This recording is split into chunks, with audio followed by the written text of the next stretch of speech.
Terima kasih. Saya Wahyudi Jafar, saya peneliti di LSAM, Lembaga Studi dan Advokasi Masyarakat, salah satu organisasi hak asasi manusia di Jakarta yang fokus pada isu perlindungan hak atas privasi, terutama di dalamnya terkait dengan perlindungan data pribadi. Saya akan mempresentasikan materi yang terkait dengan legislasi dan regulasi perlindungan data pribadi di Indonesia dan kira-kira apa saja permasalahan di dalamnya sebagai bagian dari digital discourse yang diselenggarakan oleh Good Institute di Jakarta bekerja sama dengan beberapa lembaga termasuk LSAM, ICT Watch, CFDS dan juga didukung oleh kelompok-kelompok yang memang selama ini memberikan perhatian pada isu perlindungan data pribadi di Indonesia. Sebagaimana kita ketahui, hari ini isu mengenai perlindungan data pribadi di Indonesia begitu semarak, terutama ketika pemerintah melalui Kementerian Komunikasi dan Informatika telah mengajukan usul inisiatif pembahasan rancangan Undang-Undang Perlindungan Data Pribadi di DPR. Di DPR sendiri, RUU tersebut saat ini sudah dalam proses pembahasan di Komisi 1. Anggota-anggota Komisi 1 dari berbagai macam fraksi yang ada di DPR saat ini tengah dalam proses penyusunan daftar inventarisasi masalah sebagai bagian dari proses pembahasan rancangan undang-undang ini. Namun demikian, sebelum proses pembahasan rancangan Undang-Undang Perlindungan Data Pribadi, pemerintah Indonesia sejatinya juga sudah memiliki berbagai macam peraturan perundang-undangan, baik di level undang-undang maupun peraturan pemerintah yang terkait dengan perlindungan data pribadi, tetapi tentunya dalam pelaksanaannya belum begitu optimal dikarenakan ada sejumlah hal yang tumpang tindih dan belum sepenuhnya keseluruhan peraturan perundang-undangan tersebut selaras dengan prinsip-prinsip perlindungan data pribadi. Sebagaimana kita ketahui, hari ini rezim global mendorong pada penguatan mekanisme dan juga prinsip-prinsip perlindungan data pribadi, terutama setelah Uni Eropa mengesahkan EU General Data Protection Regulation pada 2016 yang lalu dan sudah mulai berlaku semenjak 2018. Didorong oleh situasi tersebut juga sejumlah negara-negara baik di ASEAN maupun di region-region yang lain juga telah melahirkan undang-undang perlindungan data pribadi yang komprehensif. Sebagaimana kita ketahui, beberapa negara di ASEAN seperti Singapura, Malaysia, Filipina, Laos, dan terakhir Thailand juga sudah mengesahkan undang-undang perlindungan data pribadi dan akan mulai berlaku untuk Thailand pada tahun ini. Diskusi mengenai perlindungan data pribadi di Indonesia sejatinya bukanlah satu hal yang baru karena di dalam mekanisme maupun proses penyusunan peraturan perundangan kita maupun kalau kita mengkaji sejumlah peraturan perundang-undangan di Indonesia, isu perlindungan data sebagai bagian dari hak atas privasi juga sudah dikenalkan dari awal. Meskipun hari ini tentu harus kita akui ada banyak perkembangan yang signifikan sebagai bagian dari proses perkembangan inovasi teknologi itu sendiri yang banyak berpengaruh terkait dengan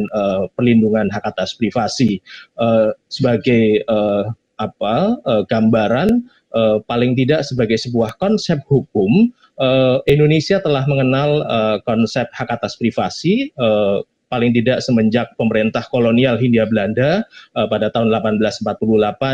mengeluarkan Civil Code atau kita kenal sebagai Kitab Undang-Undang Hukum Perdata, maupun ketika pemerintah Hindia Belanda mengeluarkan hukum pidana mereka, kodifikasi hukum pidana mereka, KUHP, kita mengenalnya pada tahun 1915. Sehingga kemudian paling tidak semenjak keluarnya kedua aturan tersebut, hak atas privasi telah diakui sebagai bagian dari rezim hukum kita, meskipun tentu secara konseptual hak atas privasi yang dikenalkan oleh kedua hukum tersebut agak berbeda dengan konsep privacy yang mungkin dikenal di dalam akar kebudayaan Indonesia. Bagaimana kemudian privasi pramodern dikenal dalam tradisi-tradisi budaya Jawa yang kemudian secara legal diakomodasi dengan keluarnya kedua aturan tersebut yang lebih banyak mungkin mengadopsi berbagai macam konteks dan konsep yang ada di Eropa pada saat itu. Hari ini diskusi mengenai hak atas privasi tentu sangat terkait erat tadi dengan berbagai macam perkembangan teknologi. khususnya teknologi inovasi, teknologi informasi dan komunikasi, dan juga berbagai macam hal yang terkait dengan pemanfaatan data. Nah, kekhawatirannya adalah ketika berbagai macam perkembangan teknologi informasi dan komunikasi tersebut atau berbagai macam inovasi dari teknologi itu dikembangkan tanpa mempertimbangkan perlindungan hak atas privasi, maka kemudian teknologi-teknologi itu akan dikembangkan sebagai upaya untuk mengintrusi atau semakin mengintrusi kehidupan private publik, kehidupan private warga negara yang meminimalisir atau menegasikan prinsip-prinsip perlindungan hak atas privasi, terutama yang terkait dengan data-data pribadi warga negara. Dan oleh karena itu kemudian hari ini reformasi terhadap hukum pelindungan data pribadi khususnya di Indonesia menjadi sangat penting. Sebagai hak atas privasi di Indonesia juga merupakan bagian dari hak asasi manusia sebagaimana dirumuskan di dalam ketentuan pasal 28G ayat 1 maupun pasal 28H ayat 4. Sebagai hasil dari amandemen kedua konstitusi pasca reformasi. Di situ ditekankan bahwa setiap orang berhak atas diri pribadi, termasuk properti, kehidupan pribadi dan seterusnya, termasuk juga setiap orang berhak untuk dilindungi hak-hak properti personalnya, sehingga kemudian dari ketentuan kedua pasal tersebutlah data pribadi sebagai bagian dari hak atas privasi warga negara bisa dikualifikasikan atau menjadi bagian yang integral, menjadi bagian yang tidak terpisahkan dari hak asasi manusia atau hak-hak konstitusional warga negara di Indonesia. Bahkan sebelum amandemen kedua konstitusi pada tahun 2000, Undang-Undang nomor 39 tahun 99 di dalam pasal 29 dan pasal 31 Undang-Undang Hak Asasi Manusia juga telah secara spesifik mengatur mengenai bagaimana perlindungan hak atas privasi warga negara. Dalam perkembangannya Indonesia juga hari ini telah menjadi bagian dari negara pihak Kovenan Internasional Hak-Hak Sipil dan Politik yang secara eksplisit di dalam ketentuan pasal 17 Undang-Undang nomor 12 tahun 2005 tentang pengesahan Kovenan Internasional Hak-Hak Sipil dan Politik juga secara spesifik mengatur tentang pelindungan hak atas privasi. Atau sebelum itu ketika kita membaca TAP MPR nomor 17 tahun 1998 tentang hak asasi manusia yang merupakan bagian dari turunan Deklarasi Universal Hak Asasi Manusia juga telah secara eksplisit sejatinya menyantumkan tentang perlindungan hak atas privasi. Jadi hak atas privasi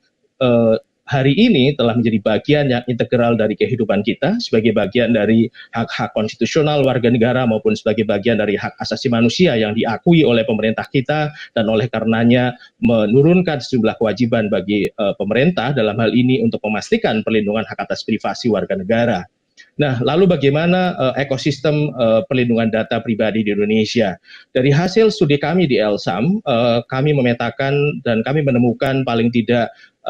terdapat 32 undang-undang di Indonesia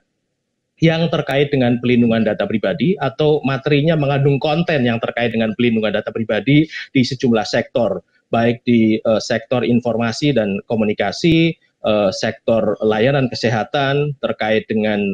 administrasi kependudukan dan kearsipan, juga sektor keuangan dan perbankan, termasuk juga di dalamnya perpajakan, sektor perindustrian dan perdagangan, dan juga yang terkait dengan keamanan dan penegakan hukum. Kita akan mencoba membahas sektor demi sektor tersebut untuk melihat sejauh mana undang-undang telah memberikan pengaturan terkait dengan pelindungan data pribadi. Kalau kita melihat di sektor informasi dan komunikasi, terutama yang terkait dengan penggunaan teknologi informasi dan komunikasi, sejatinya pengaturan terkait dengan hak atas privasi sebelumnya terkait erat dengan isu mengenai larangan penyadapan secara sewenang-wenang atau larangan intersepsi secara sewenang-wenang terhadap surat-surat yang dikirimkan. Hal ini sebagaimana diatur di dalam pos ordonansi tahun 1935 melalui Statsblak nomor 720 1934. Di situ di mana dikatakan bahwa dilarang untuk membuka surat yang tidak sampai pada alamatnya tanpa izin dari ketua pengadilan. Yang ini diatur di dalam satu undang-undang tentang POS. Lalu tadi di awal juga disampaikan bagaimana kemudian KUH pidana atau Kitab Undang-Undang Hukum Pidana dan juga Kitab Undang-Undang Hukum Perdata mengatur itu. Nah, berangkat dari prinsip hukum itu, berangkat dari pengaturan hukum itu, setelah kemerdekaan ketika Indonesia merumuskan Undang-Undang Telekomunikasi, Undang-Undang Nomor 36 Tahun 1999, juga secara spesifik mengatur mengenai larangan penyadapan, kecuali untuk kepentingan penegakan hukum dan yang terkait dengan keamanan nasional. Bagaimana kemudian intelijen menggunakan praktek-praktek penyadapan ini, termasuk pengumpulan data pribadi sebagai bagian dari penegakan hukum maupun yang terkait dengan keamanan nasional. Ada beberapa mekanisme di dalam pelaksanaannya. Lalu kemudian kalau pengaturan yang spesifik terkait dengan penggunaan teknologi internet itu diatur lebih lanjut di dalam ketentuan pasal 31 Undang-Undang Nomor 11 Tahun 2008 tentang informasi dan transaksi elektronik yang telah diubah melalui Undang-Undang Nomor 19 Tahun 2016. Ketentuan mengenai pelindungan data pribadi dalam sektor informasi dan komunikasi juga kita temukan di dalam Undang-Undang Nomor 14 Tahun 2008 tentang keterbukaan informasi publik, di mana di situ dikatakan bahwa data pribadi termasuk informasi yang dikecualikan. Jadi dia bukan bagian dari informasi publik yang bisa diakses oleh publik secara umum. Nah, lebih lanjut sebagai bagian dari pelaksanaan Undang-Undang Nomor 11 Tahun 2008 tentang informasi dan transaksi elektronik, di mana kemudian dalam ketentuan pasal 26 diatur secara spesifik mengenai perlindungan data pribadi. Pemerintah juga telah mengeluarkan peraturan pemerintah nomor 71 tahun 2019 tentang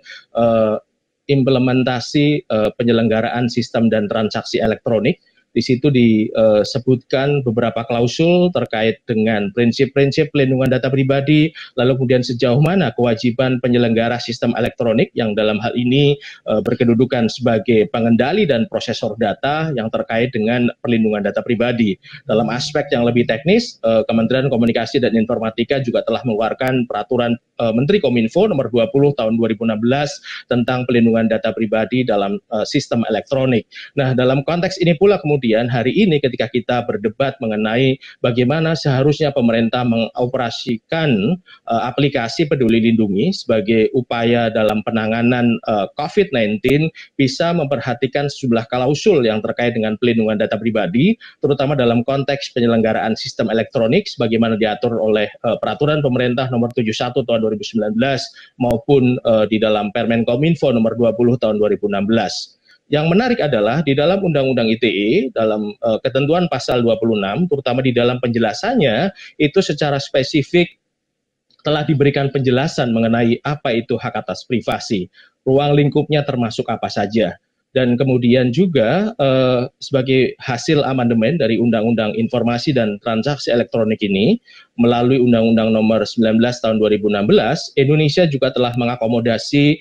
ketentuan mengenai right to be forgotten atau hak untuk dilupakan, yang dalam ketentuan pasal 26 ayat 3 dikatakan sebagai hak atas penghapusan informasi yang tidak relevan. Terlepas dari perdebatan mengenai bagaimana mekanisme penerapan dari hak untuk dilupakan ini sebagai bagian dari right to be forgotten, hal ini telah diatur lebih lanjut juga di dalam ketentuan peraturan pemerintah nomor 71 tahun 2019 yang tentu bisa kita sempurnakan nantinya ketika kita membahas rancangan undang-undang pelindungan data pribadi di DPR. Lalu bagaimana dengan sektor administrasi kependudukan dan kearsipan? Ketika bicara tentang administrasi kependudukan, tentu sangat identik dengan bagaimana negara hari ini memiliki program yang terkait dengan sistem identitas nasional atau ID System Database yang kita kenal dengan KTP elektronik atau KTPL atau iKTP, yang merupakan satu upaya dari pemerintah untuk menghadirkan sistem identitas tunggal nasional yang dikelola oleh Kementerian Dalam Negeri. Ini merupakan mandat dari Undang-Undang Nomor 23 Tahun 2006 tentang administrasi kependudukan yang kemudian diubah melalui Undang-Undang Nomor 24 Tahun 2013,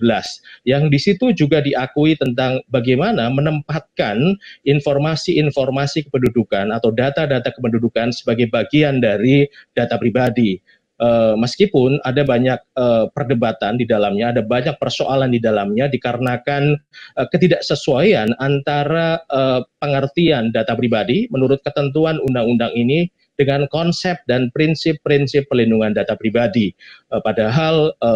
sistem ID atau sistem identitas nasional merupakan satu hal yang sangat penting bagi penerimaan atau pemberian layanan publik warga negara yang terkait erat dengan data-data pribadinya, sehingga kemudian penting untuk kemudian memastikan bagaimana mekanisme perlindungan terhadap data-data pribadi kependudukan. Dalam undang-undang ini diatur paling tidak ada 31 item data kependudukan yang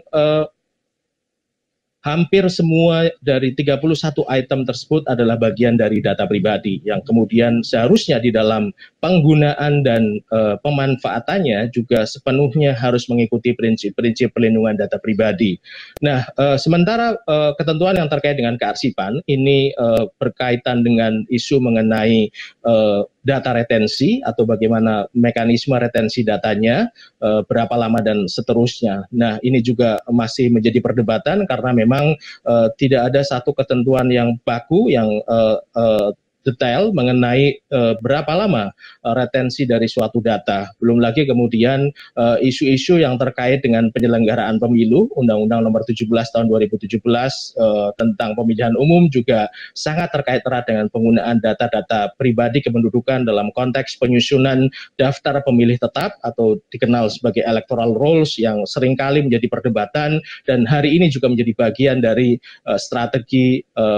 political micro-targeting yang dikembangkan di banyak negara yang seringkali juga melakukan eksploitasi data-data pribadi warga negara untuk tujuan pemenangan di dalam pemilu.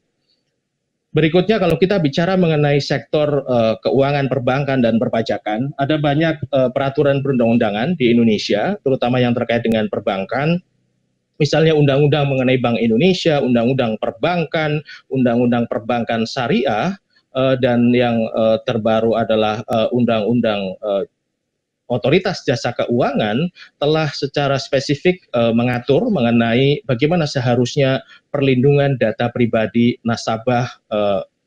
perbankan atau nasabah industri keuangan, asuransi dan seterusnya. Namun demikian masih juga ada berbagai macam problem di dalam implementasinya. Bagaimana kita melihat sejumlah kasus yang terkait dengan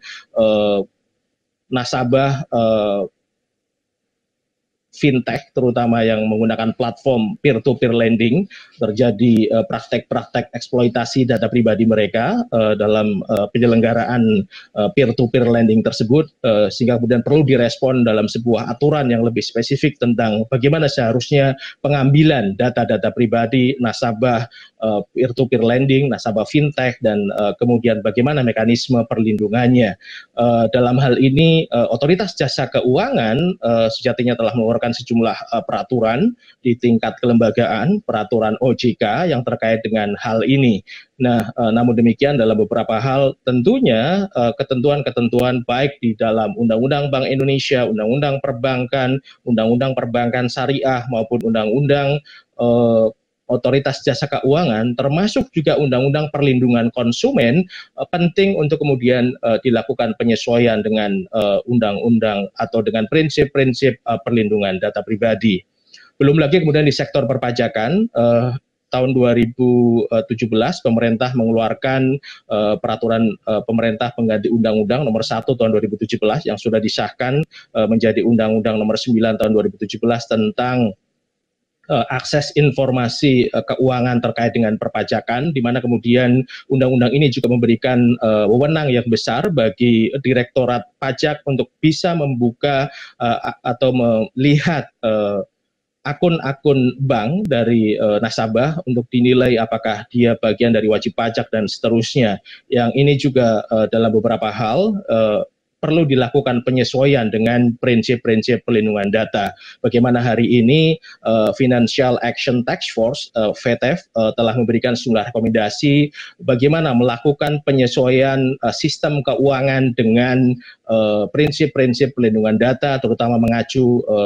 dengan berlakunya EU General Data Protection Regulation di Eropa ini juga penting diperhatikan dalam konteks legislasi sistem keuangan di Indonesia. Bagaimana menghadirkan mekanisme perlindungan data pribadi yang memadai bagi warga. Begitu pula dengan sektor perdagangan dan perindustrian. Kalau kita melihat Undang-Undang Dokumen Perusahaan, Undang-Undang Perlindungan Konsumen maupun Undang-Undang Nomor 7 Tahun 2014 tentang perdagangan, di situ juga sangat terkait erat dengan isu-isu dengan prinsip-prinsip dengan bagaimana seharusnya menghadirkan perlindungan data pribadi dalam konteks perindustrian dan perdagangan. Pemerintah juga baru-baru ini telah mengeluarkan peraturan pemerintah nomor 80 tahun 2019 tentang perdagangan elektronik atau e-commerce, di mana kemudian isu mengenai perlindungan data pribadi juga sangat besar, di mana kemudian hari ini pertumbuhan e-commerce di Indonesia sangat tinggi dengan hadirnya sejumlah platform e-commerce yang masuk dalam kategori unicorn, dan kemudian pertumbuhan pengguna internet juga dibarengi dengan semakin tumbuhnya e-commerce di Indonesia. Dan oleh karena itu kemudian isu mengenai perlindungan data menjadi sangat penting dihadirkan untuk memastikan keamanan dan juga perlindungan data pribadi nasabah ketika melakukan transaksi e-commerce. Sementara kalau kita melihat peraturan pemerintah nomor 80 tahun 2019 maupun Undang-Undang Perdagangan,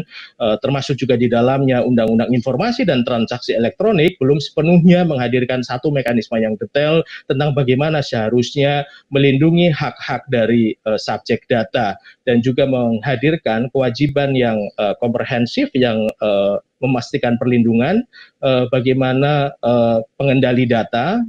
bagaimana prosesor data bekerja dalam konteks e-commerce ini. Pun demikian kalau kita bicara mengenai layanan kesehatan, ini menjadi perdebatan yang cukup pelik ketika hari ini pemerintah diwajibkan untuk memberikan respon yang optimal terkait dengan penanganan COVID-19, di mana di situ ada isu mengenai pembukaan data pribadi pasien dan juga ada isu yang terkait dengan pelacakan lokasi dari mereka-mereka yang diduga sebagai pasien atau mereka yang diduga terinfeksi COVID-19. Dalam konteks kesehatan, sejatinya sejumlah peraturan perundang-undangan di Indonesia, baik undang-undang praktek kedokteran, undang-undang kesehatan, maupun sejumlah undang-undang yang lain seperti undang-undang rumah sakit, undang-undang nomor 44 tahun 2009, undang-undang tentang kesehatan jiwa, undang-undang tentang tenaga kesehatan, undang-undang tentang keperawatan, maupun undang-undang tentang narkotika, telah mengatur tentang bagaimana seharusnya perlindungan data pribadi dalam konteks kesehatan, khususnya yang terkait dengan rekam medis. Ketentuan mengenai perlindungan data pribadi dalam konteks data pasien, rekam medis itu juga telah secara teknis diatur di dalam peraturan Menteri Kesehatan, di mana kemudian menempatkan data pribadi kesehatan sebagai bagian dari data sensitif, di mana kemudian data sensitif itu hanya bisa dibuka atau dibatasi perlindungannya, atau kemudian dimungkinkan untuk diproses paling tidak dengan dua persyaratan. Pertama, adanya izin dari subjek data atau pemilik data, dan yang kedua adalah terkait dengan kepentingan vital atau vital interest dari subjek data atau pemilik data. Nah, oleh karena itu kemudian juga ini menjadi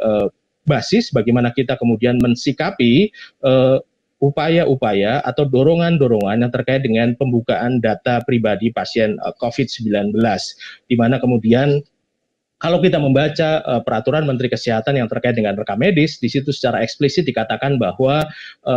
pembukaan itu dimungkinkan untuk kepentingan masyarakat sepanjang tidak membuka identitas dari si pasien, artinya nama dan seterusnya yang bisa mengidentifikasi si pasien tersebut tidak dimungkinkan untuk dibuka.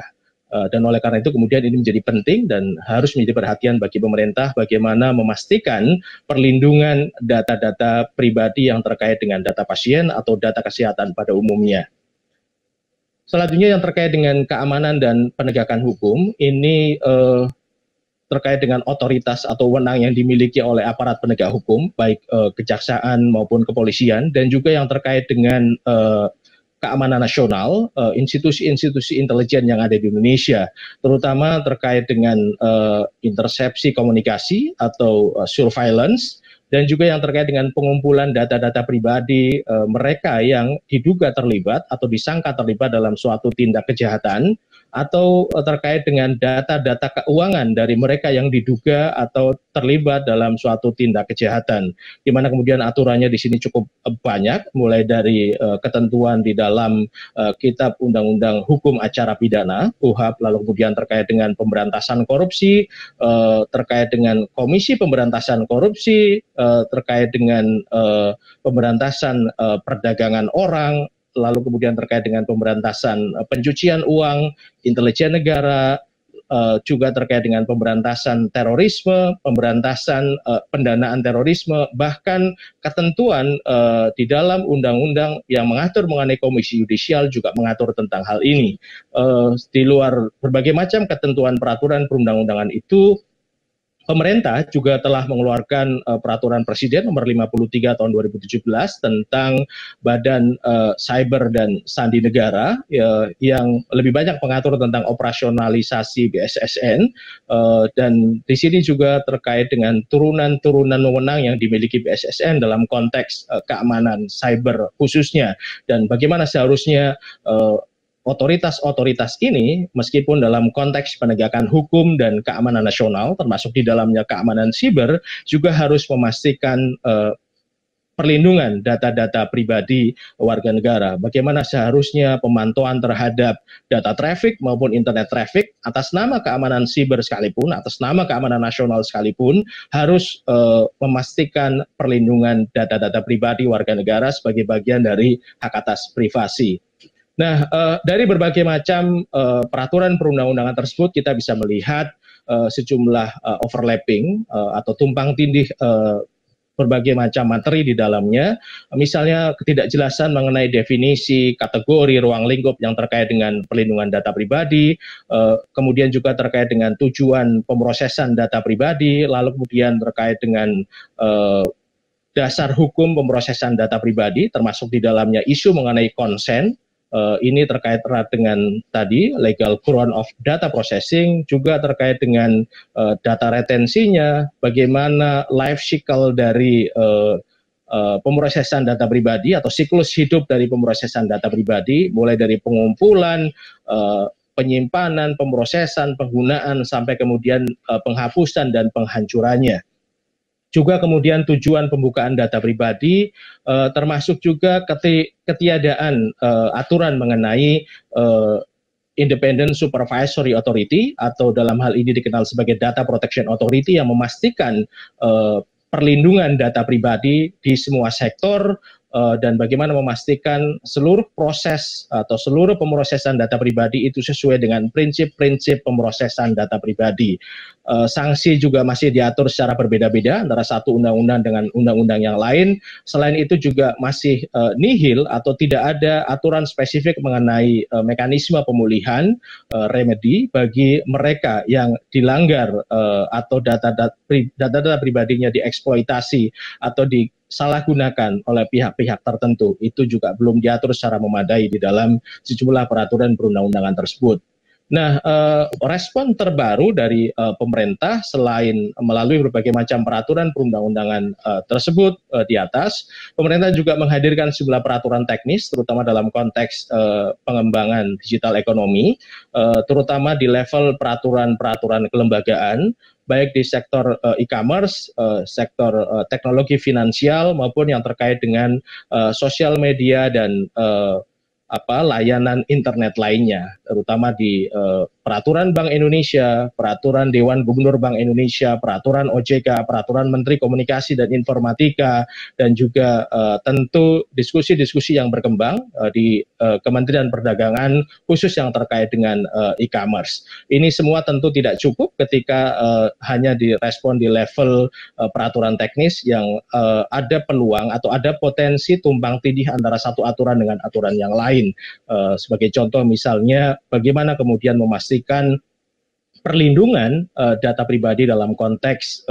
sistem identitas kependudukan yang semata-mata hanya mengacu kepada aturan-aturan yang terkait dengan administrasi kependudukan ataupun sejumlah ketentuan di internal Kementerian Dalam Negeri yang mengatur tentang identitas kependudukan. Perlu satu payung undang-undang, satu payung regulasi yang lebih komprehensif yang bisa menjamin kepastian hukum dalam konteks pelindungan data pribadi, sehingga kemudian hak-hak dari subjek data, hak-hak dari pemilik data juga bisa dipastikan, bisa dilindungi secara komprehensif, secara penuh dengan mengacu kepada undang-undang tersebut. Oleh karena itu kemudian penting hari ini bagi Indonesia untuk mengakselerasi proses pembahasan rancangan undang-undang pelindungan data pribadi untuk secara baik, secara detail, secara komprehensif dan kuat mengatur mengenai definisi data pribadi, jenis-jenis data pribadi, lalu bagaimana legal ground atau dasar hukum pemrosesan data pribadi, apa saja hak-hak dari subjek data atau hak-hak dari pemilik data, apa saja kewajiban dari pengendali dan prosesor data, bagaimana mekanisme penyelesaian sengketanya jika terjadi kegagalan dalam perlindungan data pribadi, dan juga bagaimana kita bisa menghadirkan satu otoritas independen atau Independent Supervisory Authority atau Data Protection Authority yang bisa memastikan perlindungan data pribadi yang komprehensif bagi seluruh warga negara, termasuk bagaimana warga negara melalui lembaga ini, melalui Data Protection Authority ini bisa mengakses pemulihan ketika terjadi kegagalan dalam perlindungan data pribadi mereka. Ada sejumlah rekomendasi dalam hal ini, baik terkait dengan substansi tadi, bagaimana memastikan rancangan undang-undang yang sesuai dengan prinsip-prinsip pelindungan data pribadi, maupun hal-hal yang terkait dengan memastikan partisipasi publik sebesar-besarnya, bagaimana kemudian multi-stakeholders approach atau pendekatan multi-stakeholders dalam konteks pengaturan teknologi informasi dan komunikasi bisa dipastikan terlibat secara aktif di dalam proses pembahasan rancangan undang-undang ini. Itu mungkin sebagai gambaran bagaimana lanskap legislasi dan regulasi yang terkait dengan pelindungan data pribadi di Indonesia, dan bagaimana kita semua harus terlibat dan memastikan sebuah undang-undang pelindungan data pribadi yang komprehensif hadir di Indonesia dengan memastikan hadirnya prinsip-prinsip perlindungan data pribadi yang kuat. Terima kasih.